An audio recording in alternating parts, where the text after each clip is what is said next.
Hello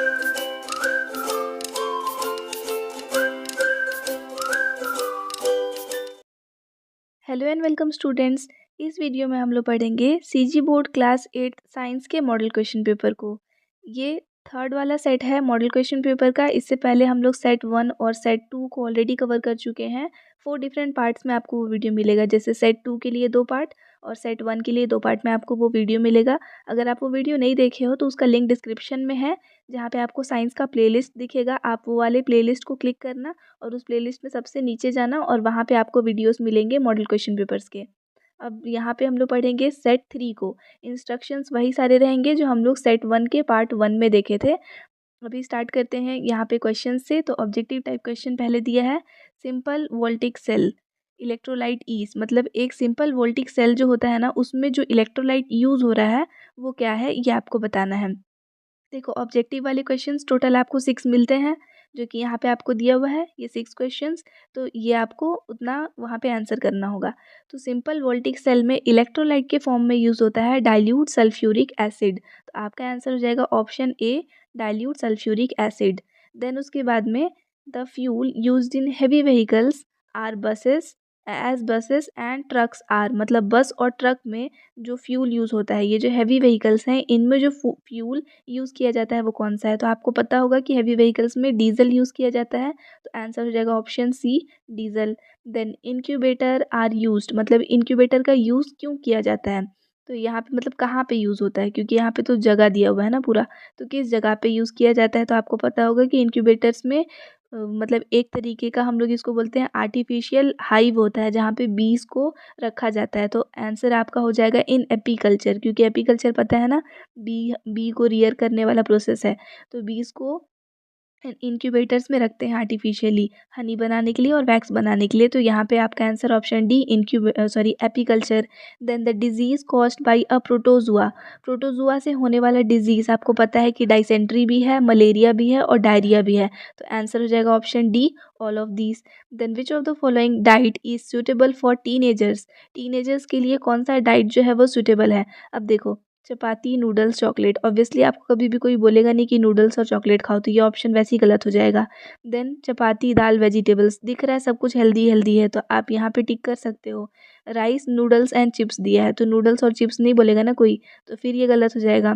then vegetable, chips, cold drinks, फिर ये चीज़ें नहीं बोलेंगे, तो ये गलत हो जाएगा। तो जो आपको प्रॉपर हेल्दी डाइट दिख रहा है वहाँ टिक करना है, ये तो बिना पढ़े भी बन जाएगा। देन आर्टिफिशियल सिल्क ईज, तो रेयॉन को आर्टिफिशियल सिल्क बोला जाता है, तो ऑप्शन सी हो जाएगा, रेयॉन। नेक्स्ट अब देखते हैं, very short answer type questions हैं, जहाँ पे आपको पहले दिखेगा fill in the blanks, then match the following, और उसके बाद में आपको थोड़े बहुत शॉर्ट क्वेश्चंस और फिर ट्रू और फॉल्स भी इसी इसी में दिखेगा आपको। तो पहले देखते हैं फिल इन द ब्लैंक्स को। टोटल 4 क्वेश्चंस हैं और 4 मार्क्स इसमें आपको मिलेगा। तो फर्स्ट दिया है, dash is the coldest planet. Coldest planet आपको पता है जो सबसे दूर है सन से, सबसे ज़्यादा दूर है वही सबसे ज़्यादा कोल्ड होगा। तो यहाँ पे आप आंसर लिखोगे नेपट्यून, जो सबसे ज़्यादा लास्ट में है। देन उसके बाद में dash cell is used in watches, calculator, transistor and artificial satellites. तो इन सब जगह पे जो सेल यूज़ होता है ना, वो है वोल्टिक सेल। तो वो आपको लिखना है कि सेकेंड आंसर हो जाएगा voltaic cell. Then for obtaining honey, dash is cultivated. Honey को ऑब्टेन करने के लिए हनी बीज को कल्टीवेट किया जाता है, तो यहाँ पे हनी बी लिखेंगे। Then in dash and dash diseases the central nervous system is affected. तो सेंट्रल नर्वस सिस्टम जो है वो पोलियो और रेबिस में अफेक्ट होता है, तो आंसर हो जाएगा in polio and rabies. Then match the following questions, यहाँ भी 4 क्वेश्चंस हैं, वही आपको 4 ऑप्शंस दिख रहा है, तो मैच द फॉलोइंग तो ईजी रहेगा। जैसे यहाँ पे बोला है डैम, उसके बाद प्लेजेंट साउंड, प्लेजेंट साउंड को मेलोडियस साउंड बोलते हैं, ऑब्वियसली मैच हो जाएगा। ओपीवी, ये वैक्सीन का नाम है, ओरल पोलियो वैक्सीन, दिख भी रहा है, इसका फुल फॉर्म अगर देखोगे तो ओपीवी यहीं पे आपको दिखेगा, ओरल पोलियो वैक्सीन, तो वो हो गया। देन इलेक्ट्रोलिसिस, तो इलेक्ट्रोलिसिस ऑब्वियसली सेल से ही बनेगा ना, सेल में ही हम लोग इलेक्ट्रोलिसिस पढ़े थे, तो वो हो गया। और डैम, डैम में इलेक्ट्रिकल एनर्जी प्रोड्यूस किया जाता है। तो ये हो गया इसका answer. Match the following easy रहता है हर बार का, अभी तक जितना भी सेट देखे हो सब में ईजी ही मिला है, तो ये आप लोग से बन ही जाएगा। देन आते हैं 9th क्वेश्चन में, यहाँ पे पूछा है what happens when zinc pieces are put into copper sulphate solution. यहाँ पे मेटल्स के रिएक्टिविटी का ये क्वेश्चन है। जिंक के पीसेस को कॉपर सल्फेट सॉल्यूशन में डाले हैं तो उससे क्या रिएक्शन हो रहा है या फिर क्या यहाँ पे आपको चेंजेस दिखेगा। तो हम लोग पढ़े थे कि जब भी हम लोग ज़्यादा रिएक्टिव मेटल्स को लेते हैं ना तो वो क्या करते हैं, डिस्प्लेस कर देते हैं एक दूसरे को। तो जो जिंक के पीसेस हैं जब उनको कॉपर सल्फेट सॉल्यूशन में डाला जाएगा तो जो जिंक है वो डिस्प्लेस कर देगा कॉपर को, और जो सॉल्यूशन कॉपर सल्फेट का था वो टर्न हो जाएगा जिंक सल्फेट में। साथ ही में अब हम लोग को पता है कि कॉपर सल्फेट का जो सॉल्यूशन है ना वो ब्लू कलर का होता है। तो यहाँ पे आप लिख सकते हो कि when zinc pieces are put into copper sulphate solution, the copper sulphate solution turns colourless. Blue से वो कलरलेस हो जाता है। क्यों? क्योंकि जिंक जो है वो रिप्लेस कर दे रहा है कॉपर को, और ब्लू कलर तो कॉपर सल्फेट का था ना कि जिंक सल्फेट का। तो इक्वेशन भी लिख सकते हैं, कॉपर सल्फेट CuSO4 और उसके बाद जिंक के लिए Zn। अब इसको रिप्लेस कर दो तो ZnSO4 और Cu अलग हो जाएगा। तो ये आंसर है। और जब भी इक्वेशन लिखेंगे तो उसके नीचे उसका नेम लिखना इंपॉर्टेंट होता है, ये ज़रूर लिखना। देन 10th क्वेश्चन आपसे पूछा है, why are some fibres known as synthetic fibres. कुछ फाइबर्स को सिंथेटिक फाइबर क्यों बोलते हैं? तो वो सारे फाइबर्स जो कि कैसे बनते हैं, ह्यूमन बींग्स के थ्रू बनाए जाते हैं वेरियस केमिकल सब्सटेंसेस का यूज़ करके, उनको आर्टिफिशियल फाइबर्स या फिर सिंथेटिक फाइबर्स बोलते हैं। एग्जाम्पल भी दिया है, रेयॉन, नाइलॉन और पॉलिएस्टर। देन क्वेश्चन नंबर 11, अब वो आपका रहेगा स्टेट ट्रू एंड फॉल्स का। फर्स्ट क्वेश्चन है, carbon dioxide is alkaline in nature. False है ना, कार्बन डाइऑक्साइड एसिडिक नेचर का होता है, क्योंकि कार्बन डाइऑक्साइड में जैसे आप वाटर उसके साथ ऐड करो तो यहाँ पे जो बनेगा वो दिखेगा आपको कार्बोनिक एसिड। तो इसको एसिडिक लेंगे ना कि एल्कलाइन, अपोजिट दिया है। Then all metals are solid at room temperature, ये भी फॉल्स है। देखो जनरली अगर यहाँ पे लिखता ना generally all metals are solid at room temperature तो हम लोग ट्रू बोलते, लेकिन लिखा है ऑल मेटल्स आर सॉलिड, तो ये गलत हो जा रहा है क्योंकि कुछ कुछ मेटल्स हैं जो कि सॉलिड नहीं भी रहते हैं रूम टेम्परेचर पे। Then diamond is good conductor of electricity, ये स्टेटमेंट ट्रू है, डायमंड जो है वो गुड कंडक्टर है इलेक्ट्रिसिटी का। Then wheat is the main kharif crop of our state, wheat जो है वो रेबी क्रॉप है, और यहाँ पे खरीफ दिया है, खरीफ में पैडी का एग्जाम्पल हम लोग पढ़े थे। तो ये स्टेटमेंट आपका फॉल्स हो जाएगा। यहाँ तक हो गया। देन उसके बाद में शॉर्ट आंसर टाइप क्वेश्चन है जिसमें आपको क्वेश्चन आंसर्स दिखेंगे, ऑप्शन भी दिखेगा किसी किसी में। जैसे कि यहाँ पे 12th क्वेश्चन है, व्हाट आर नोबल गैस, और यहीं आपको ऑप्शन दिया है, what do you understand by corrosion, how can you protect metal from corrosion by electroplating. तो नोबल गैसेस क्या है ये बताना है। उसके अलावा आपको ऑप्शन में दे दिया कि कोरोजन से आप क्या समझ रहे हो ये बताओ, और कोरोजन को इलेक्ट्रोप्लेटिंग के थ्रू हम लोग कैसे प्रोटेक्ट कर सकते हैं मेटल्स को कोरोजन से। तो ये है। तो पहले पढ़ते हैं नोबल मेटल्स क्या होते हैं। तो वो सारे मेटल्स जो कि लीस्ट रिएक्टिव हैं, यानी कि ना तो वो एयर के साथ रिएक्ट करेंगे, ना वाटर के साथ, ना एसिड्स के साथ, और ना ही एल्कलीज के साथ, उनको हम लोग बोलते हैं noble metals. So those metals which are least reactive and do not react with air, water, acids or alkaline compounds, such metals are called noble metals. उसके अलावा one property of noble metal is that due to its least reactivity its metallic lustre brightness stays for a longer time. अब थोड़ा सा answer को लंबा करने के लिए यहाँ पे ये एक्स्ट्रा स्टेटमेंट दे दिया। हालांकि पूछा तो सिर्फ नोबल मेटल्स का था, लेकिन क्वेश्चन 4 मार्क्स में आ रहा है तो थोड़ा तो एलैबोरेट करेंगे ना।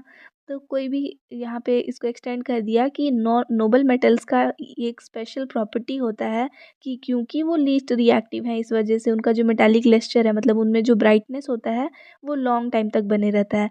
इसके अलावा आप नोबल मेटल्स लिख रहे हो तो एग्जाम्पल यहाँ पे मेंशन कर देना चाहिए। नोबल मेटल्स में गोल्ड है, सिल्वर है, प्लैटिनम है। देन आते हैं व्हाट इज़ कोरोजन, और कैसे इलेक्ट्रोप्लेटिंग से मेटल्स को कोरोजन से प्रिवेंट किया जा सकता है। तो कोरोजन क्या होता है, formation of compound on the metal surface is called corrosion. इसके अलावा जैसे यहाँ पे क्या बोल रहा है कि मेटल के सरफेस पे दूसरे कंपाउंड्स का फॉर्मेशन जो है उसको कोरोजन बोलते हैं। इसके अलावा आप क्या लिख सकते हो कि मेटल्स जो हैं वो टाइम के साथ में ख़राब होते जाते हैं by the action of air, moisture etcetera, and this process is known as corrosion. तो वो चीज़ भी लिख सकते हैं। अब इलेक्ट्रोप्लेटिंग के थ्रू आयरन को कैसे प्रोटेक्ट किया जाता है कि इलेक्ट्रोप्लेटिंग करते हैं तो क्या करते हैं, आयरन के ऊपर में क्रोमियम या फिर टिन का एक लेयर चढ़ा देते हैं। अब क्या होगा कि जब टाइम के साथ में एयर और मॉइस्चर के साथ रिएक्ट करेगा ना आयरन, तो आयरन के ऊपर ये जो कोटिंग है ये ख़राब हो जाएगा और आयरन बच जाएगा। तो स्टील फर्नीचर्स को ज़्यादा ड्यूरेबल बनाने के लिए, मतलब ज़्यादा दिनों तक टिका रहे और ज़्यादा अट्रैक्टिव भी बनाने के लिए कि वो सुंदर दिखे भी, उसके लिए इलेक्ट्रोप्लेटिंग किया जाता है, क्रोमियम उसके ऊपर चढ़ाते हैं। तो ये तरीका होता है इलेक्ट्रोप्लेटिंग के थ्रू मेटल्स को प्रिवेंट करने का। देन 13th क्वेश्चन पे आते हैं। Write two uses of ultrasonic sound. Ultrasonic sound का टू यूजेस बोला है, लेकिन आपको दिया यहाँ पे इतना सारा है ना, तो इसलिए कि इनमें से आपको जो इजी लगे वो याद कर लो, तो एटलीस्ट 4 याद करना, 2 नहीं लेकिन 4 याद करना। यूजेस में क्या क्या आ जाएगा? For treatment of cataract, cataract जो कि आई डिजीज़ है उसके ट्रीटमेंट में काम आता है। Then removal of stones from kidney, kidney में जो स्टोन्स आ जाते हैं ना उनको रिमूव करने के काम आता है। उसके बाद मेटल्स के अंदर में अगर पैचेस प्रेजेंट है तो उनको डिटरमाइन करने के काम आता है। बैक्टीरियाज को किल करने के काम आता है। क्लॉक और वॉच वगैरह जो होते हैं उनके पार्ट्स को क्लीन करने में काम आता है। और ब्रेन में अगर ट्यूमर हो गया है ना किसी को, तो उसको डिटेक्ट करने में भी काम आता है। और रूमेटाइड का जो पेन होता है उससे रिलीफ दिलाने के लिए भी काम आता है अल्ट्रासोनिक साउंड। अब ये तो 13 क्वेश्चन जो था अल्ट्रासोनिक साउंड का, यहाँ पे आपको ऑप्शन दिया है कि या तो आप ये यूजेस लिखो या फिर डिफरेंस लिखो between audible sound and ultrasonic sound, इन दोनों के बीच का डिफरेंस। अब जैसे ये दिया है ना, तो इसके अलावा आप एक और याद कर लेना कि आपको ऑडिबल और अल्ट्रासोनिक साउंड के अलावा ऑडिबल और इंफ्रासोनिक साउंड का भी याद कर लेना। तो तीनों तीनों याद कर लोगे, मतलब ऑडिबल भी और अल्ट्रासोनिक भी और इंफ्रासोनिक भी, तो ज़्यादा अच्छा रहेगा। तो ऑडिबल साउंड क्या होते हैं? जो लिमिटेड फ्रीक्वेंसी होता है, जो कि हम लोग सुन सकते हैं अपने ईयर्स से, वो ऑडिबल हो गया। ऑडिबल मतलब जो सुनाई दे सकता है। और अल्ट्रासोनिक साउंड मतलब वो साउंड जिसका फ्रीक्वेंसी जो है वो लिमिटेड फ्रीक्वेंसी रेंज जो है ना, जो इंसान सुन सकता है उससे ज़्यादा है, जिसके वजह से हम लोग उसको सुन नहीं पा रहे हैं। तो एक फ्रीक्वेंसी रेंज है कि 20 हर्ट्ज से 20,000 हर्ट्ज तक का जो साउंड होगा वो सुनाई देगा, तो वो ऑडिबल है। जो 20,000 से ऊपर चला गया वो सुनाई नहीं देगा, तो वो साउंड जो आपको सुनाई नहीं दे रहा है, can not be heard by our ears, is called ultrasonic sound. अब वही फ्रीक्वेंसी रेंज लिख देते हैं, तो range of frequency for audible sound is 20 hertz to 20,000 hertz. और वहीं अल्ट्रासोनिक साउंड के लिए मैग्नीट्यूड या फ्रीक्वेंसी कितना होगा? More than 20,000 hertz. और वहीं इंफ्रासोनिक साउंड्स के लिए हो जाएगा लेस देन 20 हर्ट्ज, क्योंकि 20 से 20,000 सुनाई दे रहा है, तो इससे ऊपर गया तो अल्ट्रासोनिक और इससे नीचे आया तो इंफ्रासोनिक। और यही पॉइंट हम लोग इंफ्रासोनिक में भी इधर लिख सकते हैं।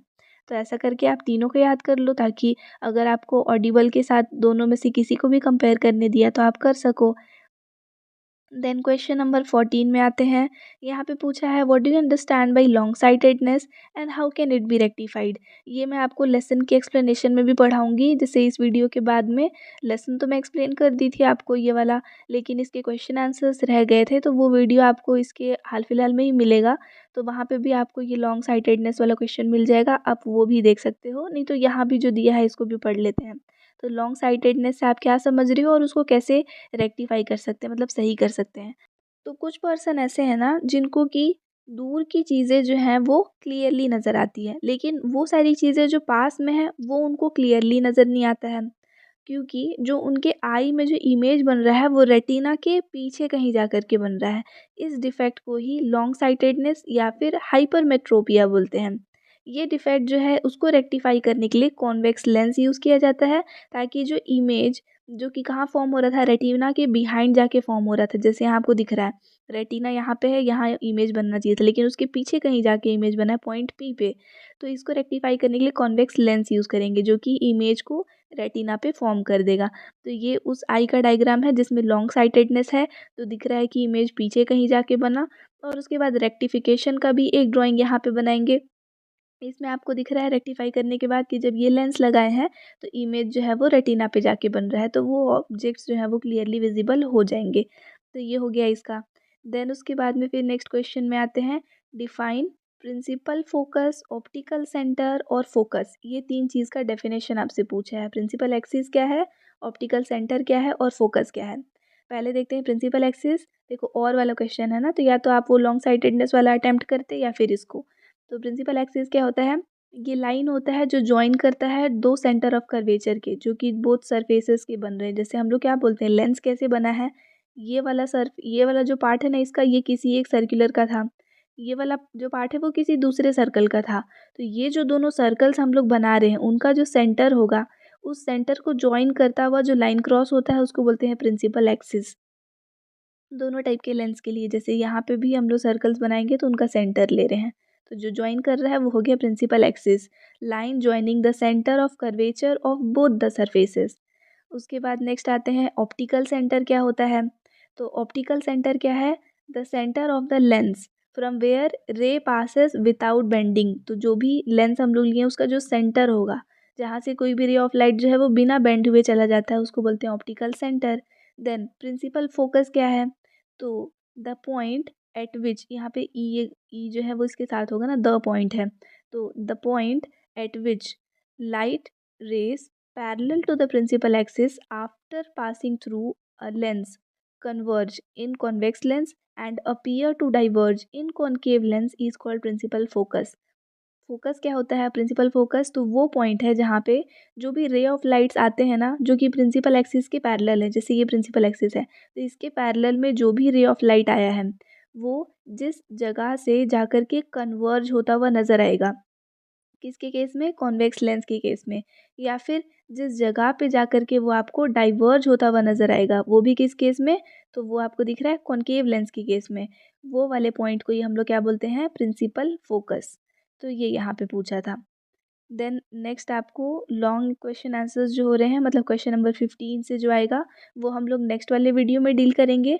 नेक्स्ट वाला जो वीडियो होगा वो जैसे ये सेट 3 का पार्ट 2 जो है वो फिलहाल आपको स्क्रीन पे डिस्प्ले हो रहा होगा, आप यहाँ पे क्लिक करके देख सकते हो। Thanks for watching and please to subscribe if you are new to our channel and if you want to stay connected with us then join the Telegram link given in description.